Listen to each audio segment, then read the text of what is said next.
这个单元要介绍的是爱情三元论的恋爱4个阶段。Sternberg 的爱情三元论在当中呢，特别讲到爱情的整个的发展的历程有4个阶段。这个4个阶段分别是暧昧期、热恋期、磨合期以及未来感期。暧昧期是指的关系的初期，双方彼此有很多的吸引力，也非常希望和对方有更多的接触。如果对方愿意接电话，或者是一起约会，让这个关系感觉到很幸福。譬如说，有的时候能够见到面，那一种非常渴望的感觉。不过，如果对方一直都不给予正面的回应，这时候我们也会显得比较的郁闷。那么同时我们也会发现，有许多的人在暧昧期的时候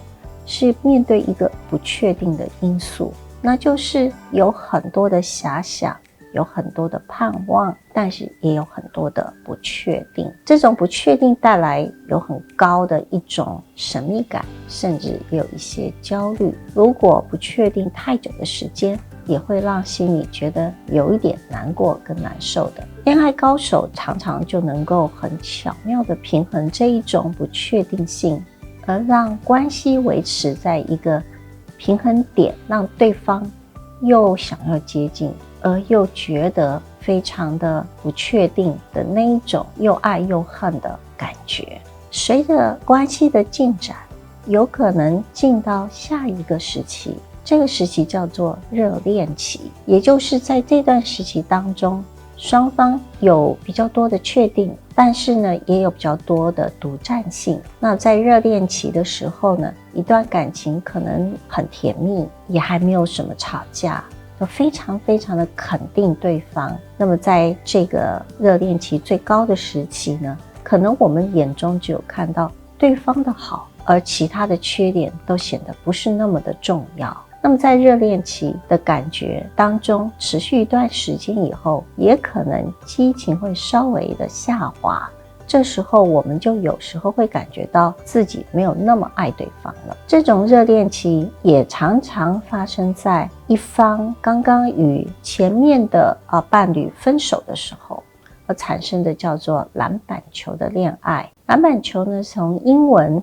来看，这个 rebound 的这个字呢，是指的是因为一方刚刚分手，有时候会感觉到比较寂寞，而产生的一种寻找备胎的对方的那种感觉。这样子的关系也许不会很长久，因为通常刚分手的这一方往往在心理的层面上面可能还没有准备好再交新的朋友。第3个时期呢，叫做磨合期。这时候呢，因为在热恋期之后呢，我们可能会发现激情慢慢的下降，但是呢，亲密感要提升。我们在这段时期当中，有可能拿下我们的玫瑰色的眼镜，会看到对方的一些的缺点。这时候也许有一些观点看法或者是习惯上面的差异而造成的冲突，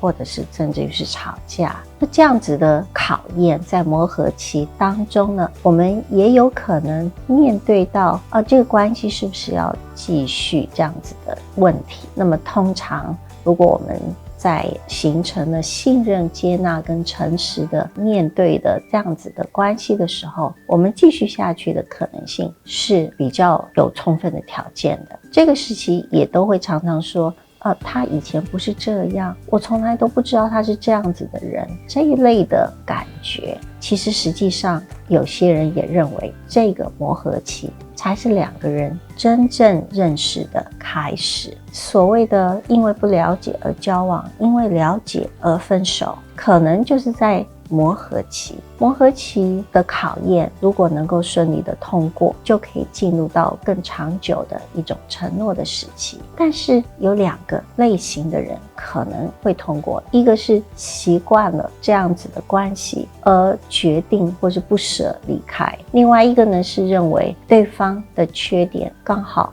自己也不是太在意，而能够经常看到对方的优点，而且认为对方会持续的改变进步。所以这个时期如果分手，可能是因为个性不合，或者是感觉没了。但是如果通过的话，我们就会进到下一个时期，叫做未来感时期。在未来感期当中呢，过了磨合，所以因此呢有比较多的了解，有比较深一点的信赖，也有更多的亲密的感觉。这时候呢，2个人可以再思考一下是否能够继续共创未来。那我们也发现，女性对于男性的最主要的需求当中呢，就是希望有安全感的提供。那么当伴侣如果对彼此多付出一些时间来经营这个关系的时候，就更容易彼此做出承诺的可能。所以因此在未来感期要多花一些时间相处，彼此关怀、共享、分享，即便是生活上面的琐事，也都可能要用这样子的态度以及这样子的努力的心情来一起发展出解决冲突的方法，延续关系的机会。这样呢，就可能会有给予承诺、维持承诺的可能性。我们在这一节特别为大家介绍爱情的4个时期。我们可以说，在一般的人的经验，很可能会经历这个关系里头的所有的时期。如果这个爱情最后是有一个承诺的话，但是当然也有可能在前面的时期，我们就有可能考虑是不是要分开。也就是说，不见得我们一定要经验到这一段爱情当中的4个时期。